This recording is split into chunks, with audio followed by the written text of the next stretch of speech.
আজকে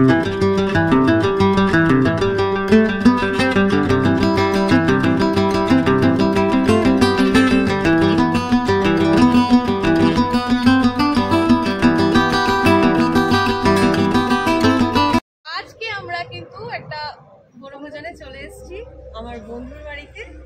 তো অনেক পুরনো এটা কালচার।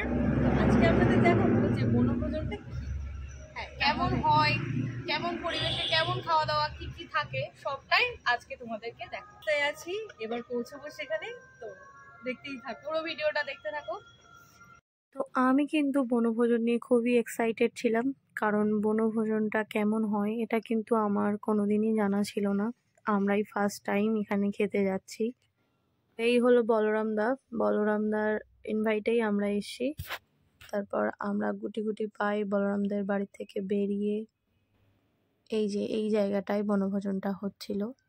বনভোজন বলতে গেলে এখানে সব গ্রামের কিছু কিছু মানুষ, আগে নাকি অনেকটা বড় হতো, তো কিছু কিছু মানুষ একসাথে রান্না করে সবাই মিলে খাওয়া দাওয়া করে।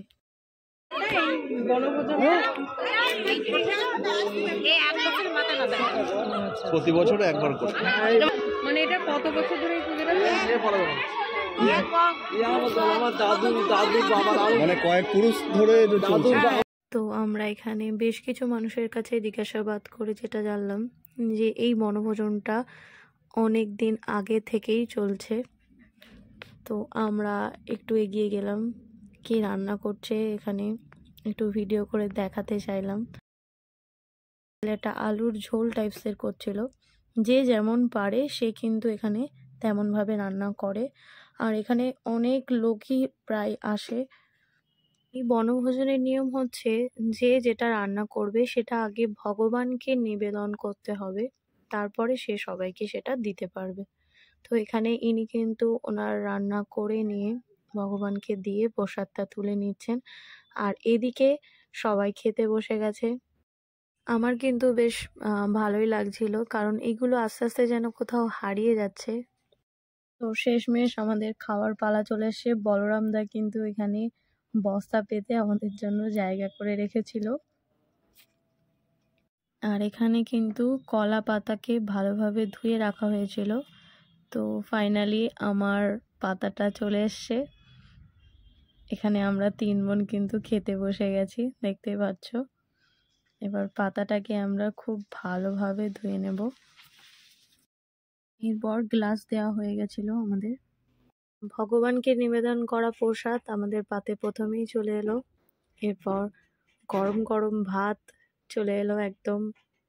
তারপর একটা জেঠিমা খিচুড়ি দিয়ে দিল, আর একজন বাঁধাকপির তরকারি দিয়ে গেল। এরপর একটা দিদি ডাল নিয়ে চলে এলো।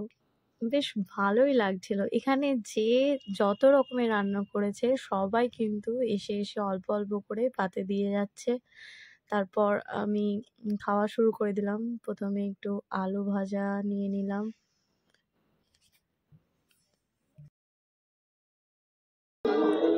তো খেয়েই যাচ্ছে। এরপর কে একজন আবার আলুর ঝোল দিয়ে গেল, আলুর দম দিয়ে গেল। ও বাবা, গরম গরম ধোয়া উঠছে। আবার জল দিয়ে গেল ওই দিদিরা, ভাত দিতে এসেছিল। জিজুর তো মানে আনন্দে আত্মহারা হয়ে গেছিল। তো আমি আবার একটু সব কিছু নিয়ে খাওয়ার চেষ্টা করছিলাম। শেষমেশ আমার পেট কিন্তু ভীষণভাবে ভরে গেছিল। মোটামুটি সবার থালা কিন্তু একদম পরিষ্কার হয়ে গেছিল। আমি শেষে এইটুকু আর খেতেই পারছিলাম না। তারপরে আমরা পাতাটা গুটিয়ে নিলাম।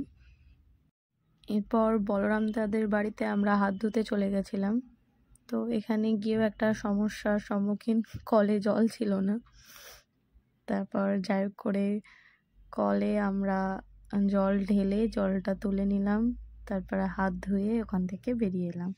এইটুকু সময়ের মধ্যে কিন্তু আমরা ভালোই আনন্দ করলাম। তারপর সবার সাথে দেখা করে আমরা সেখান থেকে বাড়ি চলে এলাম। তো আজকের ভিডিওটা তোমাদের কেমন লাগলো আমাদের কিন্তু অবশ্যই জানাবে, আর আমাদের চ্যানেলে নতুন হয়ে থাকলে আমাদের চ্যানেলকে সাবস্ক্রাইব করে আমাদের পাশে থাকবে। ধন্যবাদ।